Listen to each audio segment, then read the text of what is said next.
أشهد أن لا إله إلا الله وحده لا شريك له وأشهد أن محمدا عبده ورسوله أما بعد فأعوذ بالله من الشيطان الرجيم بسم الله الرحمن الرحيم الحمد لله رب العالمين الرحمن الرحيم مالك يوم الدين إياك نعبد وإياك نستعين اهدنا الصراط المستقيم صراط الذين أنعمت عليهم غير المغضوب عليهم ولا الضالين. Sebelumnya masih membahas tentang sirat kehidupan Rasulullah SAW di Perang Uhud. Rincian lebih lanjut adalah sebagai berikut. Rasulullah SAW adalah yang paling dekat dengan musuh, dan ada 15 sahabat yang berdiri kokoh di sisi beliau selama pertempuran Uhud. 8 di antaranya adalah dari kalangan muhajirin, antara lain Hazrat Abu Bakar, Hazrat Umar, Hazrat Talha, Zubair, Abdurrahman bin Auf, Sa'ad bin Abi Waqqas, Abu Ubaidah bin Jarrah, dan ada 7 orang dari kalangan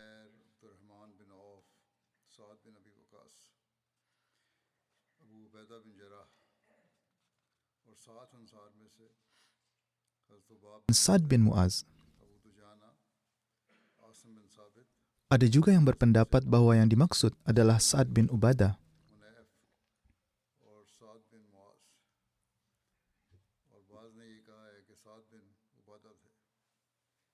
Dan Muhammad bin Maslamah pun termasuk di antara mereka juga. Ada pula yang mengatakan bahwa ada 30 orang sahabat yang dengan teguh berdiri di hadapan beliau SAW, dan mereka semua berkata, semoga wajahku tetap berada di depan wajah Rasulullah SAW, dan semoga diriku tetap berada di depan diri Rasulullah SAW. Semoga beliau tetap terlindungi, dan semoga jiwaku dikorbankan demi beliau.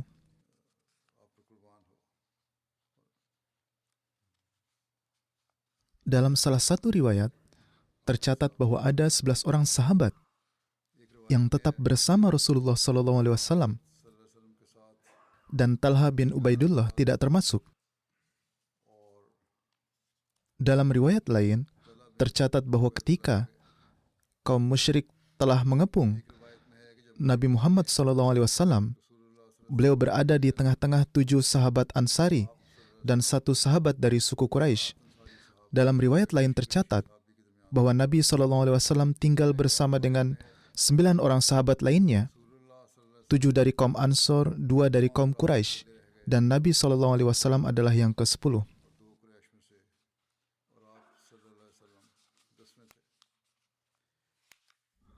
Jumlah sahabat yang teguh berdiri di dekat Rasulullah SAW adalah berbeda-beda dalam berbagai riwayat. Catatan yang diterima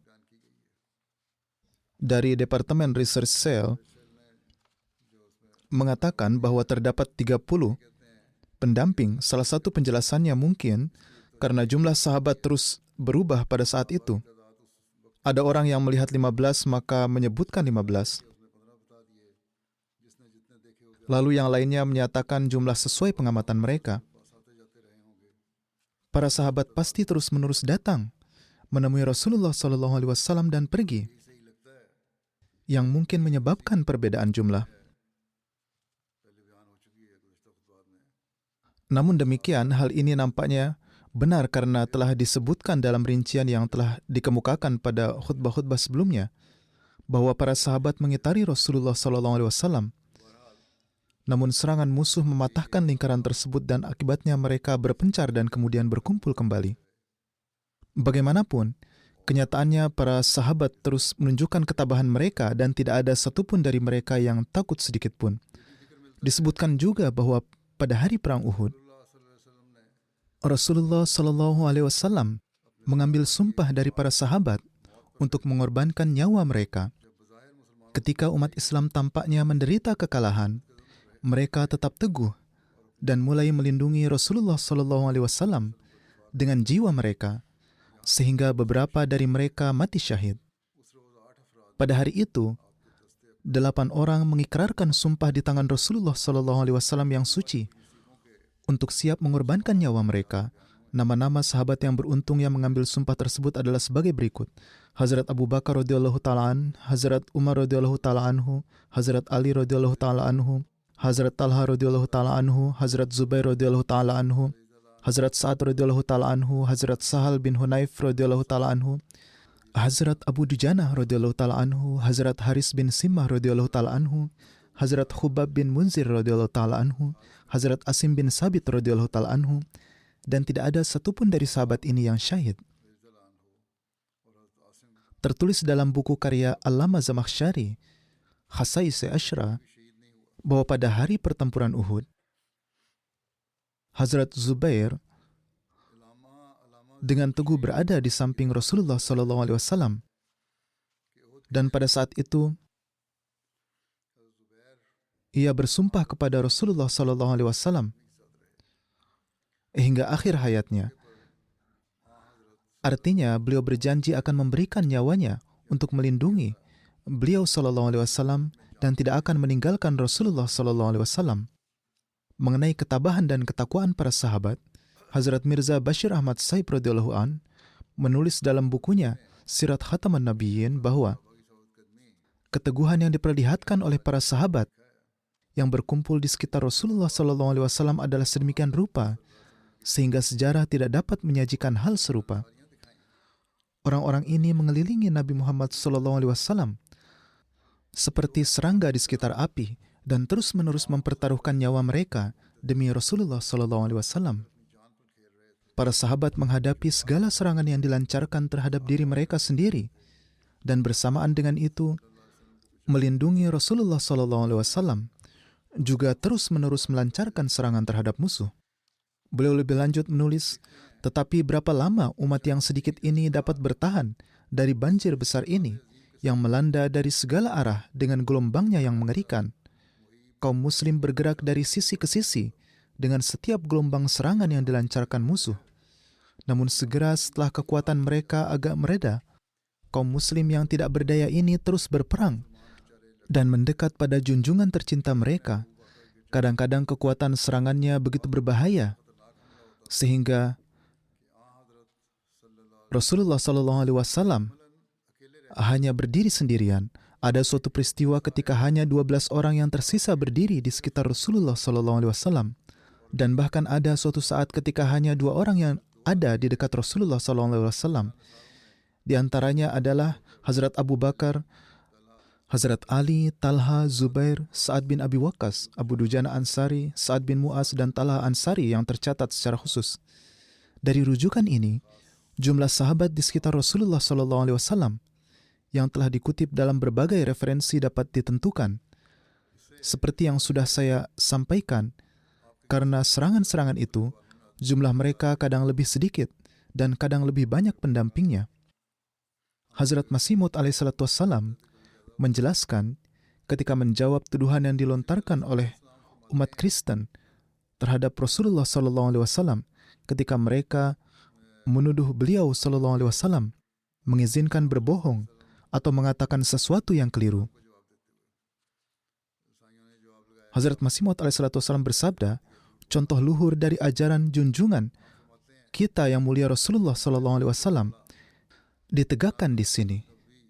Adapun tauriah yang Yesus Anda gunakan sepanjang hidupnya seperti halnya air susu ibu, telah diperintahkan oleh Rasulullah SAW untuk menghindarinya sebisa mungkin.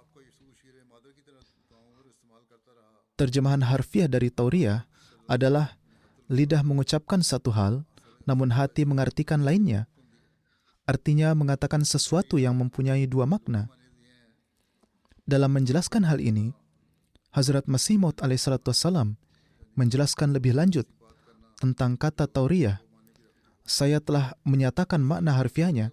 Hazrat Masih Maud alaihissalatu wassalam lebih lanjut menjelaskan bahwa dalam keadaan sulit, menyembunyikan sesuatu karena rasa takut atau bermaksud menyembunyikan suatu rahasia sesuai dengan hikmah, hendaknya disampaikan dengan contoh-contoh yang sedemikian rupa, di mana orang yang menggunakan akal dapat memahaminya, sementara orang-orang yang bodoh tidak.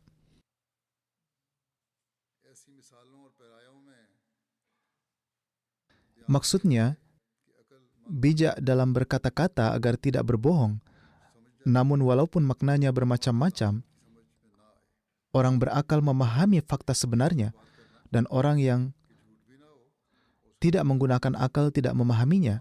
Sebaliknya, perhatiannya dialihkan ke tempat lain. Namun Hazrat Masih Maud alaihissalatu wassalam bersabda bahwa hal ini terbukti dari hadis, bahwa ini bertentangan dengan tingkat ketakwaan yang tinggi. Hazrat Masih Maud alaihissalatu wassalam telah menjelaskan hal ini secara panjang lebar. Oleh karena itu, tidak pernah dapat dibuktikan mengenai Rasulullah SAW bahwa beliau pernah berbohong. Ini adalah ringkasan dari apa yang disabdakan oleh Hazrat Masih Maud alaihissalatu wassalam, bahwa menurut umat Nasrani, sosok yang mereka sebut Tuhan berada dalam keadaan yang sedemikian rupa sehingga biasa memberikan keterangan keliru, bahkan untuk hal-hal yang remeh sekalipun. Alhasil ketika menjelaskan hal ini, Hazrat Masih Maud alaihissalatu wassalam menyatakan, hal ini telah diingatkan oleh Rasulullah SAW untuk menghindarinya sebisa mungkin, agar maksud suatu pernyataan tidak menyerupai kebohongan, meskipun dalam bentuk lahiriahnya. Namun apalagi yang bisa saya katakan, dan apalagi yang bisa saya tulis tentang sosok Yesus Anda yang tidak bisa menjunjung tinggi keteguhan hati dalam kejujuran. Seseorang yang mengaku sebagai Tuhan seharusnya datang ke dunia seperti singa yang meraung, bukannya menganut tauriyah seumur hidupnya dan mengucapkan segala pernyataannya dengan cara-cara yang bersifat dusta, sehingga membuktikan bahwa dia bukanlah termasuk sosok sempurna yang menampakkan diri sendiri di hadapan musuh-musuh mereka dan tidak memperdulikan kematian. Mereka percaya sepenuhnya kepada Tuhan. Adapun sosok yang Anda sebut Tuhan justru menjalani seluruh hidupnya dengan melakukan tauriyah. Selanjutnya, Hazrat Masih Maud alaihissalatu wassalam bersabda berkenaan dengan Rasulullah SAW, beliau tidak pernah menunjukkan sikap pengecut pada tahap apapun. Beliau bertawakal kepada Allah. Adapun sosok yang mereka klaim sebagai Tuhan, bahkan para nabi Tuhan pun tidak melakukan hal ini. Saya benar-benar menitikkan air mata ketika membayangkan bagaimana tanggapan saya jika ada yang melontarkan keberatan atas kelemahan hati Yesus dan penggunaan tauriyah, yang merupakan salah satu bentuk kedustaan. Ketika saya membayangkan Sang Sayyidul Mursalin sedang sendirian selama perang Uhud, dan di hadapan pedang terhunus dengan lantang beliau menyatakan bahwa akulah Muhammad SAW, akulah Nabi Allah, dan aku adalah putra Abdul Muttalib. Namun sebaliknya, ketika saya membayangkan Yesus Anda yang sambil gemetar menasihati murid-muridnya untuk tidak memberitahu siapapun bahwa beliau adalah Yesus Kristus, yang mana ini bertentangan dengan kenyataan, meskipun pernyataan ini tidak akan menyebabkan siapapun membunuhnya. Saya tenggelam dalam lautan kebingungan dan bertanya, wahai Tuhan, bahkan orang ini disebut Nabi padahal standar keberaniannya di jalan Tuhan adalah seperti itu. Ungkapan keheranan Hazrat Masih Maud alaihissalatu wassalam terhadap kisah Alkitab tentang Yesus alaihissalatu wassalam adalah dalam bentuk jawaban yang seolah kembali menuduh. Bukan berarti Hazrat Masih Maud alaihissalatu wassalam menolak kenabian Yesus alaihissalam. Hazrat Masih Maud alaihissalatu wassalam tidak menolak bahwa Nabi Isa alaihissalatu wassalam adalah seorang nabi, namun beliau menekankan bahwa keadaan nabi yang mereka nyatakan dalam kitab suci mereka sendiri dan menyatakannya sebagai putra Tuhan, mereka kemudian mencoba menuduh Rasulullah SAW dengan mengatakan bahwa beliau mengizinkan berbohong atau bertindak pengecut. Ibnu Ishaq menulis bahwa ketika orang-orang kafir tengah mengepung Rasulullah SAW, beliau bersabda, "Man rajulun yashri lana nafsah?" Siapa yang akan menyerahkan dirinya demi aku? Ziyad bin Sakan berdiri bersama 5 sahabat Ansari. Menurut sebagian riwayat, beliau adalah Amarah bin Yazid bin Sakan dan menunjukkan keberanian yang besar. Satu demi satu mereka mempersembahkan nyawanya. Hal ini berlanjut hingga hanya Ziyad atau Amarah yang tersisa dan beliau juga menderita banyak luka. Selanjutnya, sekelompok umat Islam kembali dan mengusir pasukan musyrik dari Nabi SAW. Setelah itu, Nabi SAW bersabda, "Bawakan Ziyad bin Sakan kepadaku." Ia dibawa menghadap Rasulullah SAW dalam keadaan hampir menghembuskan nafas terakhir. Rasulullah SAW bersabda untuk mendekatkannya kepadanya, dan para sahabat melakukannya. Rasulullah SAW menggerakkan kaki beliau ke arahnya, dan kemudian ia meletakkan kepalanya di atas kaki Rasulullah SAW yang penuh berkat. Ketika Hazrat Ziyad radhiyallahu an meninggal dunia, pipinya bertumpu pada kaki Rasulullah SAW yang penuh berkat. Beliau menderita 14 luka di tubuhnya. Hazrat Mirza Bashir Ahmad Saib radhiyallahu an menulis, pada suatu saat ketika terjadi gelombang serangan yang luar biasa dari pihak Quraisy, Rasulullah SAW bersabda, "Pada saat ini, siapa yang bersedia mengorbankan nyawanya di jalan Allah?" Suara ini kebetulan sampai ke telinga seorang Ansari yang bersama dengan 6 sahabat lainnya dari kalangan Ansar maju, dan masing-masing dari mereka mengorbankan nyawanya berperang di sekeliling Nabi Muhammad SAW. Ketua regu ini adalah Ziyad bin Sakan radhiyallahu an. Setelah penyerangan ini, Rasulullah SAW memerintahkan agar Ziyad dibawa kepadanya, yaitu ketika serangan dari orang-orang kafir berkurang dan para sahabat lainnya berkumpul kembali dan daerah tersebut menjadi tidak terlalu ramai karena pertempuran, Rasulullah SAW memerintahkan agar Ziyad dibawa kepada beliau, yang mana ia tengah berbaring di tanah dalam keadaan terluka. Para sahabat membawanya ke hadapan Rasulullah SAW. Pada saat itu masih ada sisa nyawa dalam diri Hazrat Ziyad, namun beliau berada di saat-saat terakhirnya. Dalam keadaan ini, beliau mengangkat kepala beliau dengan susah payah dan meletakkan wajahnya di atas kaki Rasulullah SAW, dan dalam keadaan inilah beliau syahid. Sehubungan dengan syahidnya Hazrat Mus'ab bin Umair, tertulis bahwa Hazrat Mus'ab bin Umair berperang di depan Rasulullah SAW dan disyahidkan saat berperang melawan Ibnu Kamiyah. Dalam riwayat disebutkan bahwa pada perang Uhud, Hazrat Mus'ab bin Umair radhiyallahu an adalah pembawa bendera dan menjalankan tanggung jawab beliau dengan penuh keteguhan. Pada hari Uhud, Hazrat Mus'ab bin Umair tengah memegang bendera di tangan beliau, dan saat itu Ibnu Kamiyah yang sedang menunggang kuda menyerangnya sehingga lengan kanan beliau yang tengah memegang bendera tersebut putus. Setelah itu, ia memegang bendera itu dengan tangan kirinya. Ibnu Kamiyah menyerangnya lagi dan memotong tangan kirinya juga. Selanjutnya, ia menempelkan bendera Muslim ke dadanya. Ibnu Kamiyah menyerang untuk ketiga kalinya dan memberikan pukulan fatal ke dada Hazrat Mus'ab radhiyallahu an dengan tombaknya. Tombaknya patah dan Hazrat Mus'ab terjatuh ke tanah. Setelah itu 2 orang dari Bani Abduddar, Suwaid bin Sa'ad bin Harmalah dan Abu Rum bin Umair bergerak menuju bendera, dan Abu Rum bin Umair mengambil bendera tersebut dan tetap berada di tangannya sampai umat Islam kembali ke Madinah. Hal ini telah disebutkan dalam salah satu kitab sejarah, namun dalam beberapa riwayat lain disebutkan bahwa Rasulullah SAW memberikan bendera tersebut kepada Hazrat Ali radhiyallahu an.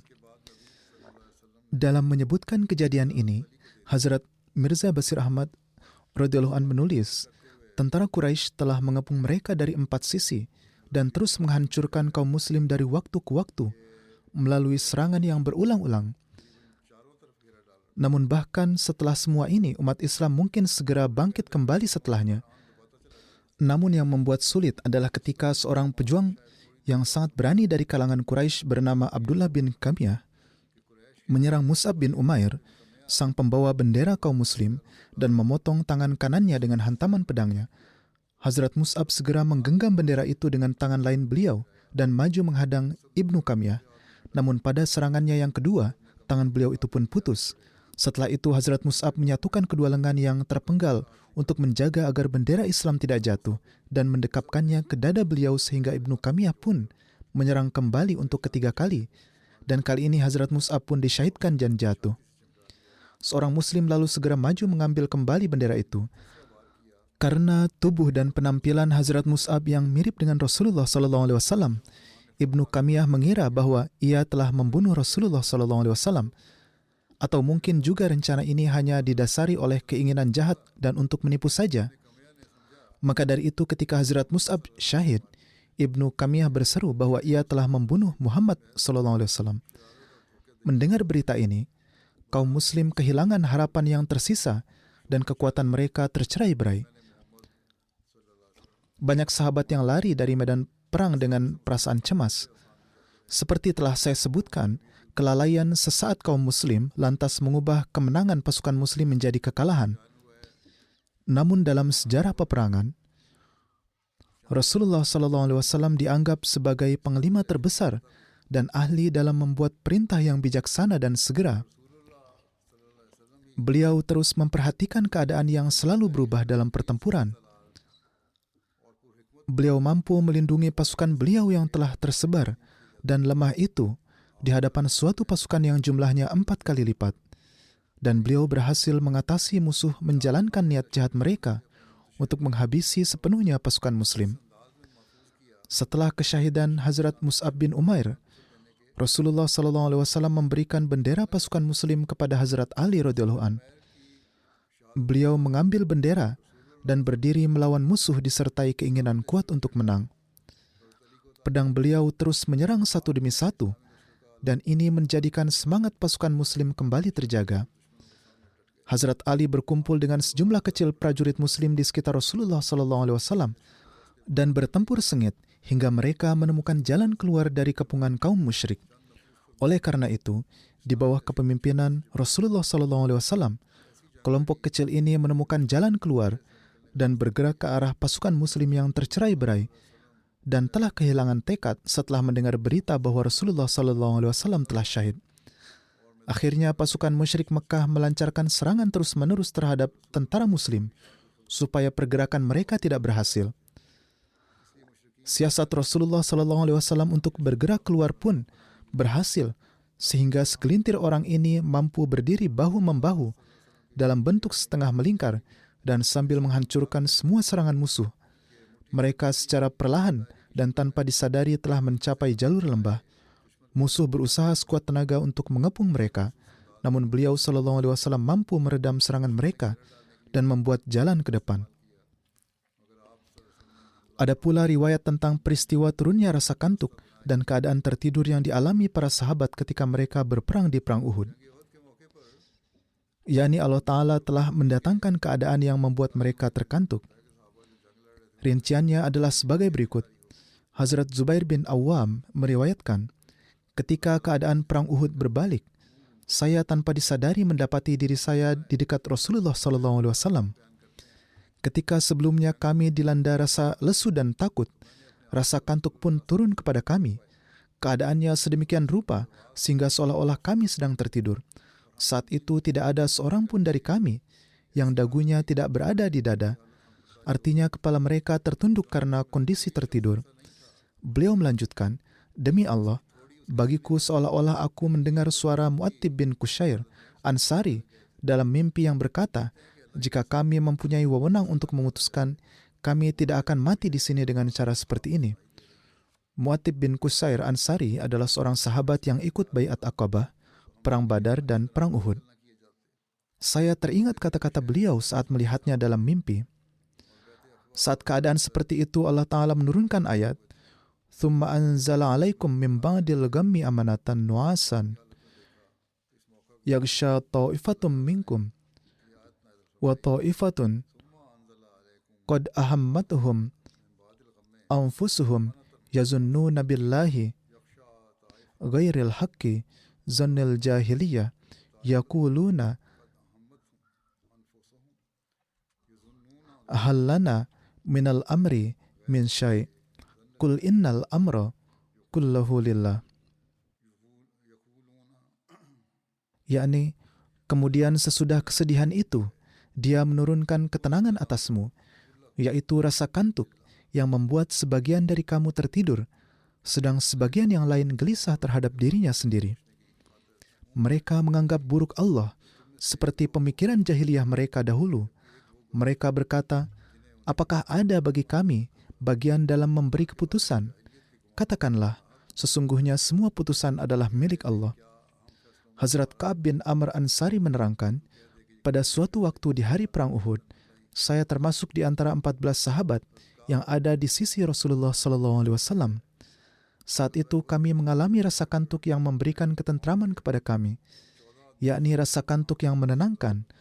Meskipun berada dalam pertempuran, rasa kantuk itulah yang memberi kami ketentraman. Tidak ada satupun di antara kami yang dagunya tidak tertunduk dan tidak terdengar suara dengkurannya. Beliau melanjutkan, saya melihat pedang Bishr bin Bara bin Ma'rur terlepas dari tangannya dan jatuh tanpa ia merasakannya, padahal kaum musyrik melancarkan serangannya kepada kami. Hazrat Khalifatul Masih Rabi dalam menafsirkan ayat ini menulis, mungkin saja beliau hanya merasa seolah-olah pedang telah jatuh karena pada saat itu mereka sedang dalam keadaan tertidur, padahal senjata masih mereka pegang dengan erat. Jadi, saat itu mereka merasakan senjata mereka jatuh. Di ayat ini digunakan kata nu'as. Tafsirnya adalah, dari berbagai sisi penerjemahan kata amanatan nu'asan, maknanya secara ringkas adalah, setelah kesedihan, Tuhan menurunkan suatu ketentraman yang sedemikian rupa seperti halnya rasa kantuk. Atau maknanya Tuhan menurunkan rasa kantuk yang di dalamnya terkandung ketentraman, atau Tuhan menurunkan kedamaian seperti halnya pengaruh yang timbul dari rasa kantuk.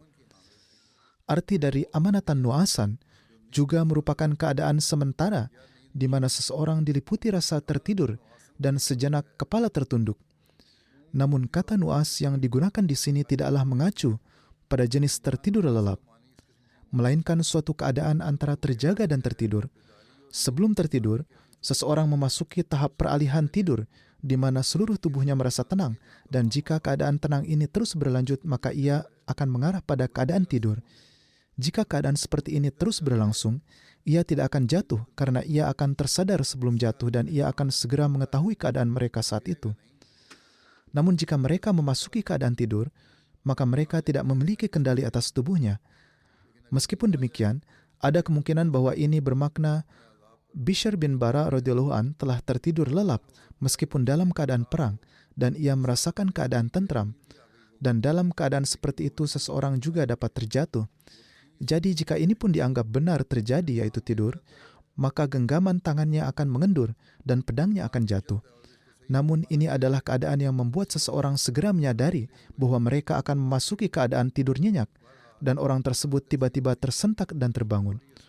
Oleh karena itu Allah Ta'ala berfirman, kami menganugerahkan kepada kalian keadaan damai yang serupa dengan keadaan tertidur.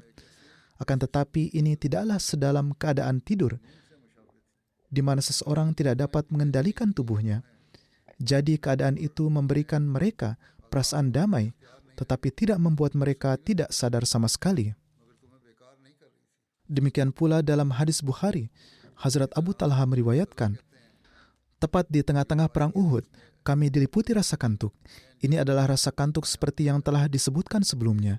Hazrat Talha radhiyallahu an menuturkan bahwa pedangnya sudah sedikit lagi akan jatuh, namun beliau memegangnya kembali. Oleh karena itu hadis ini menunjukkan bahwa ini bukanlah keadaan tertidur yang mana benda langsung jatuh dari tangan mereka atau mereka langsung jatuh saat berjalan.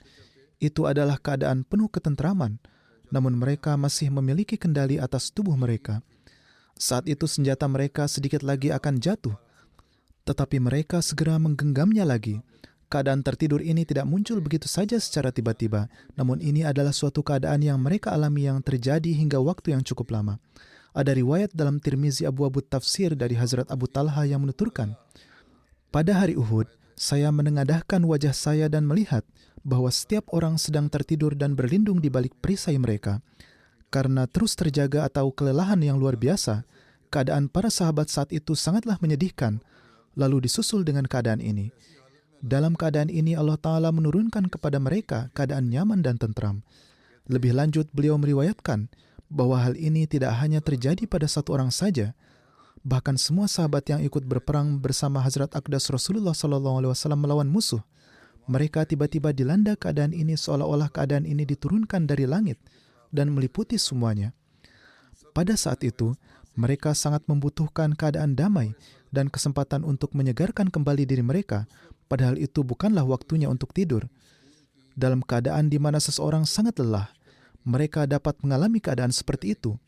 Namun, jika seluruh orang di suatu golongan merasakan kantuk di waktu yang sama, dan itu juga terjadi pada saat pertempuran sedang berlangsung, dan saat itu ada bahaya besar dari musuh, maka keadaan seperti ini sungguh merupakan sebuah mukjizat dan bukan sekedar kebetulan belaka.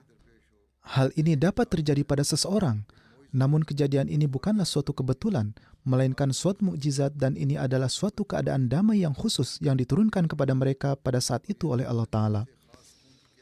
Allamah Abdul Razak meriwayatkan dari Zuhri, pada hari Uhud, wujud beberkat Rasulullah SAW diserang sebanyak 70 kali dengan pedang, namun Allah Ta'ala menyelamatkan beliau dari setiap serangan.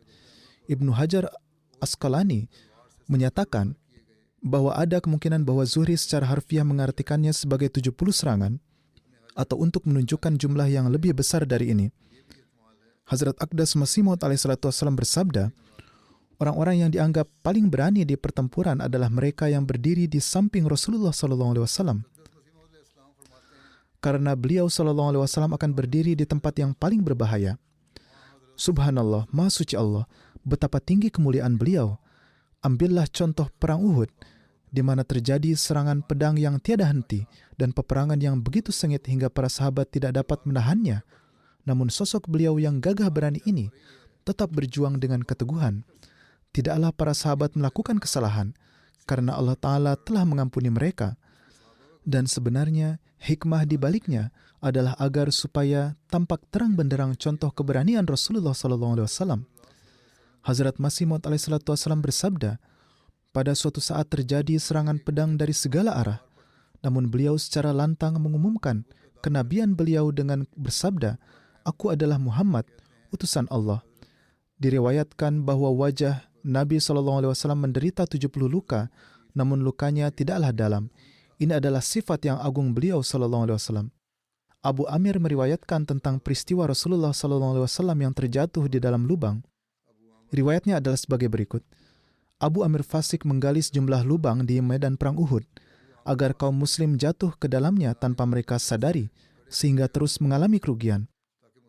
Rasulullah SAW juga jatuh ke dalam salah satu lubang tersebut tanpa beliau sadari. Beliau SAW jatuh pingsan dan kedua lutut beliau terluka. Hazrat Ali dengan cepat berlari ke arah beliau dan menopang beliau, dan Hazrat Talha bin Ubaidullah pun mengangkat beliau dan membantunya. Seorang bernama Kamiyah yang celaka itulah yang menyebabkan Rasulullah SAW terjatuh.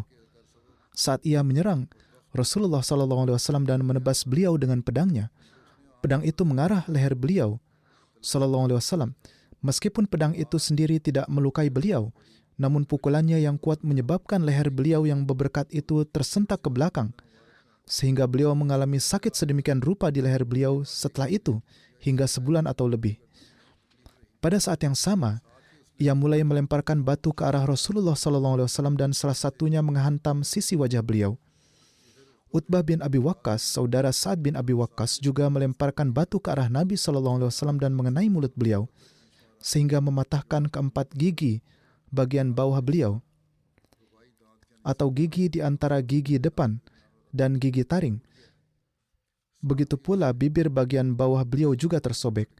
Imam Ibnu Hajar Asqalani menyatakan bahwa sebagian gigi beliau patah. Bukanlah seluruh gigi beliau itu patah hingga ke akarnya.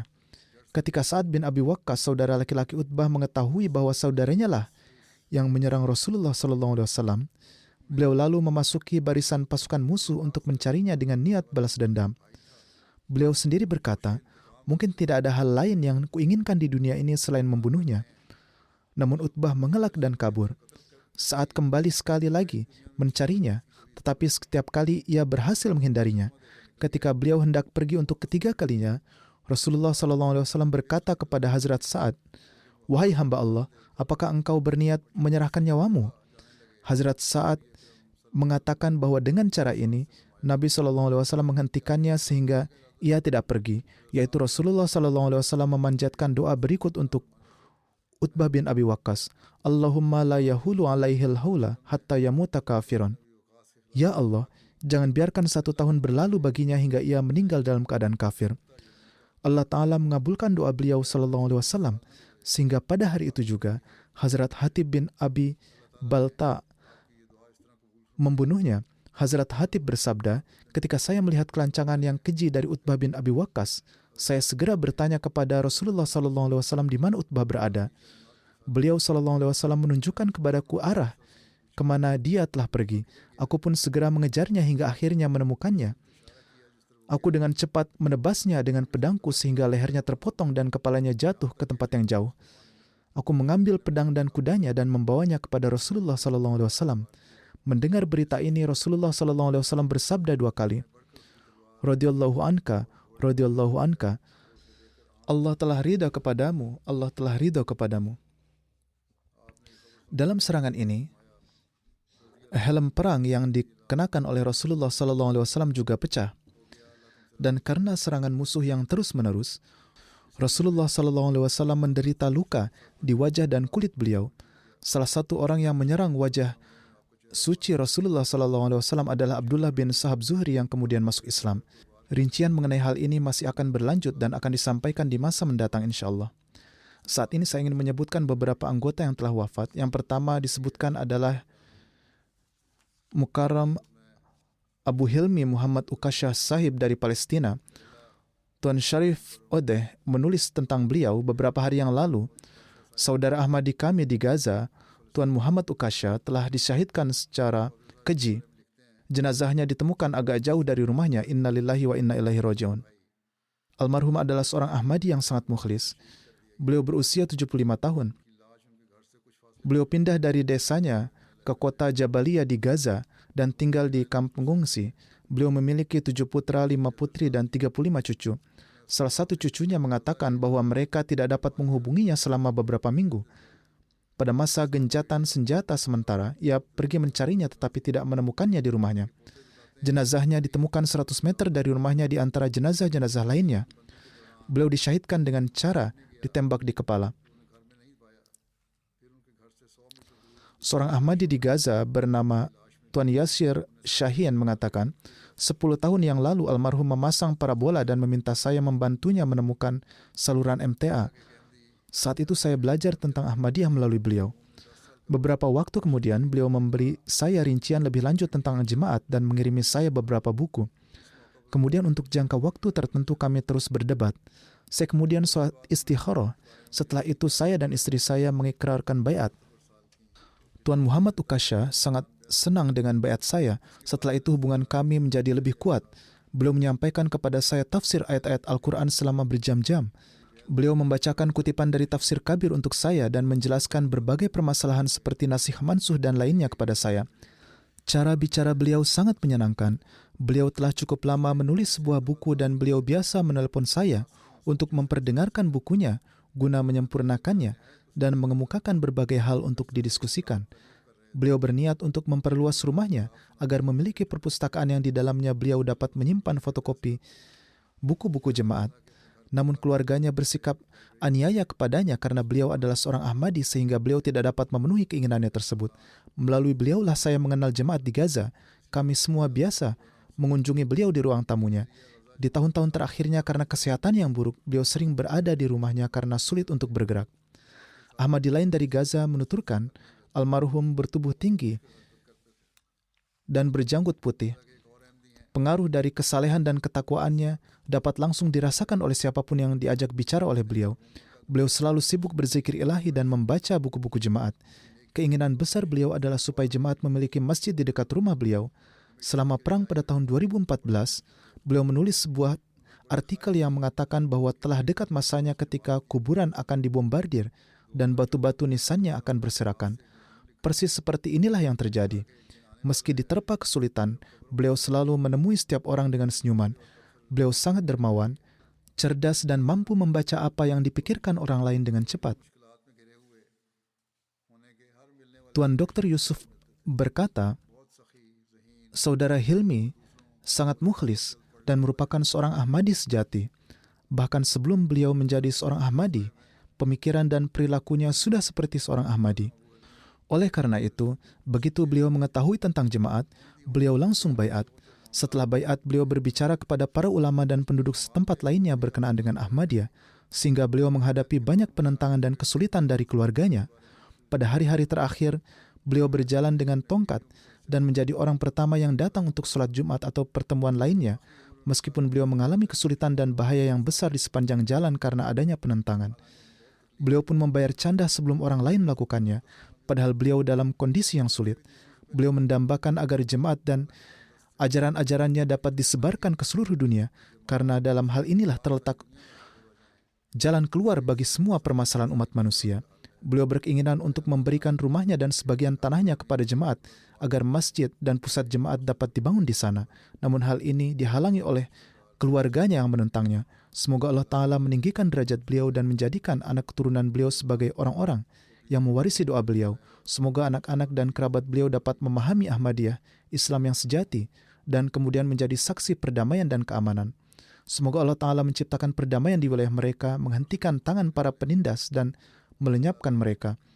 Israel juga memulai operasi militer di perbatasannya dengan Lebanon untuk memerangi Hizbullah, dan ini akan memperburuk situasi. Demikian pula Amerika dan Inggris telah memulai operasi militer melawan suku Houthi di Yaman. Semua hal ini hanya akan memperluas perang lebih jauh lagi. Kini banyak pengamat yang mengatakan bahwa perang dunia sepertinya sudah dekat. Oleh karena itu, doa sangat dibutuhkan. Semoga Allah Ta'ala memberikan pemahaman dan akal kepada umat manusia. Saya akan menyebut anggota lain yang telah wafat, Nyonya Amatul Nasir Zafar, istri dari Tuan Haidar Ali Zafar, seorang mubalik yang bertugas di Jerman. Beliau wafat beberapa hari yang lalu. Inna lillahi wa inna ilaihi raji'un. Dengan karunia Allah, beliau adalah seorang musiah. Selain suami beliau meninggalkan seorang putra dan 2 putri.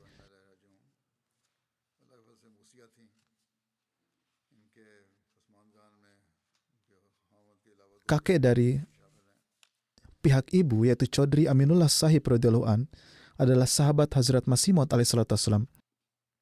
Maulana Haidar Ali Zafar menulis, saya adalah seorang mubalik dan bertugas di lapangan. Almarhumah tinggal jauh dari saya selama kurang lebih 12 tahun, tetapi tidak pernah sekalipun mengeluh kepada saya tentang hal itu. Suatu kali ketika ada sesuatu yang muncul dan mengganggunya, saya bertanya mengapa beliau tidak memberitahu saya lebih awal. Sebagai tanggapan, beliau mengatakan bahwa beliau tidak ingin mengganggu saya saat bertugas di lapangan. Di Frankfurt, beliau juga menjabat sebagai Ketua Lajnah Ima'illah Jemaat Baitus Sabu.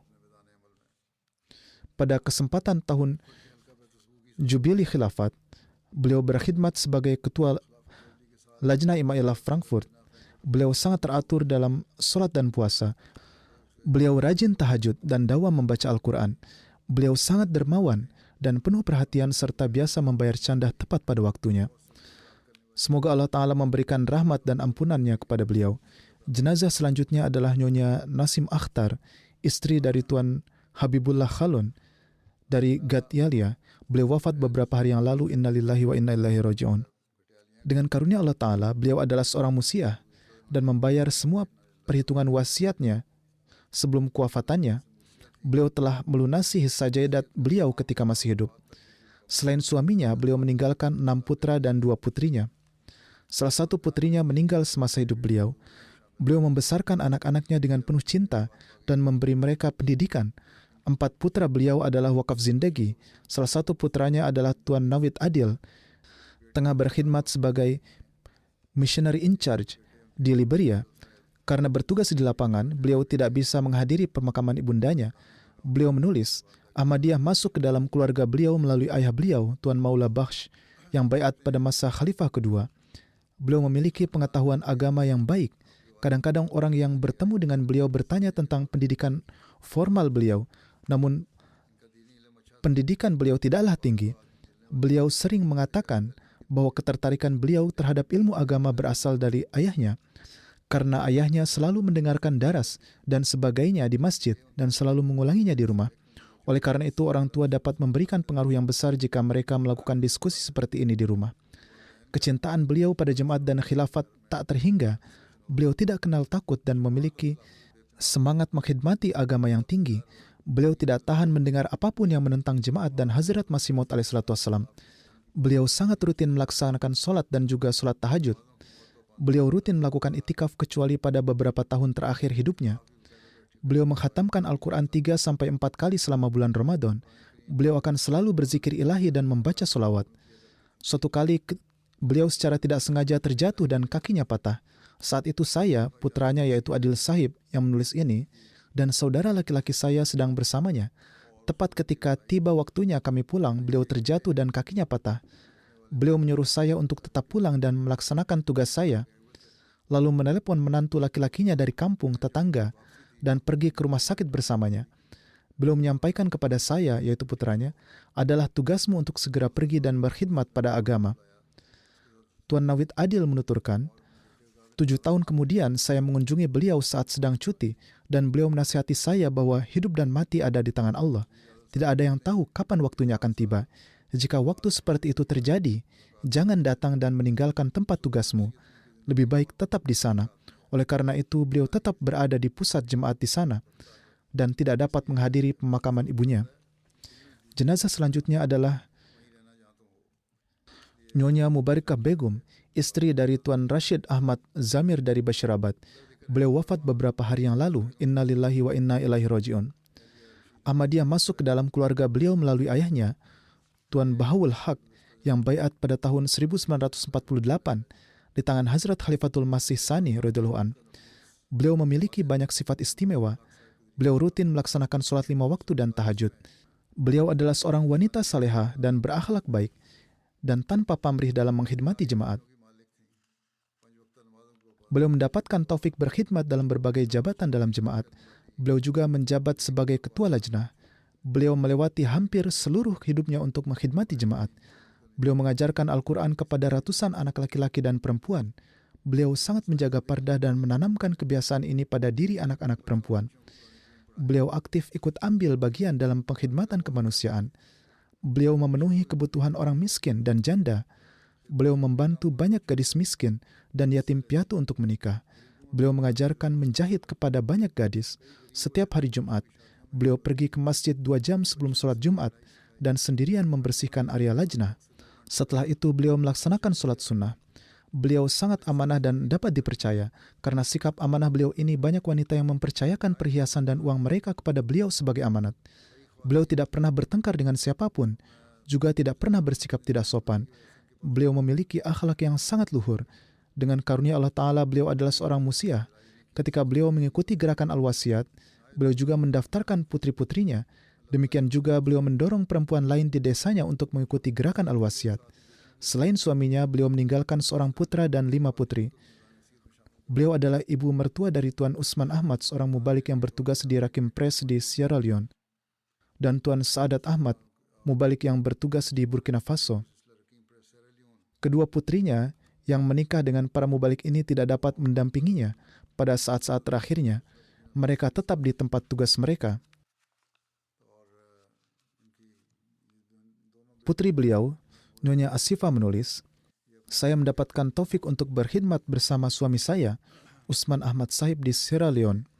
Karena bertugas di lapangan, saya tidak bisa menghadiri pemakaman ibu saya. Demikian pula adik perempuan saya, Maryam Bushra, berada di Burkina Faso dan juga tidak dapat hadir. Semoga Allah Ta'ala memberi mereka kesabaran dan kekuatan.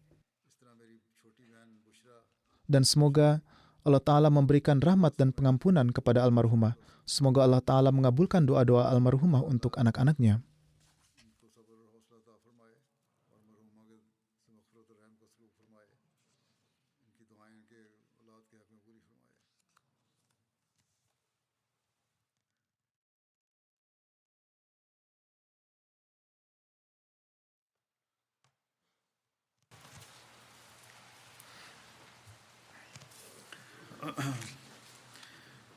الحمد لله الحمد لله نحمده ونستعينه ونستغفره ونؤمن به ونتوكل عليه ونعوذ بالله من شرور أنفسنا ومن سيئات أعمالنا من يهده الله فلا مضل له ومن يضلل فلا هادي له ونشهد أن لا إله إلا الله ونشهد أن محمدا عبده ورسوله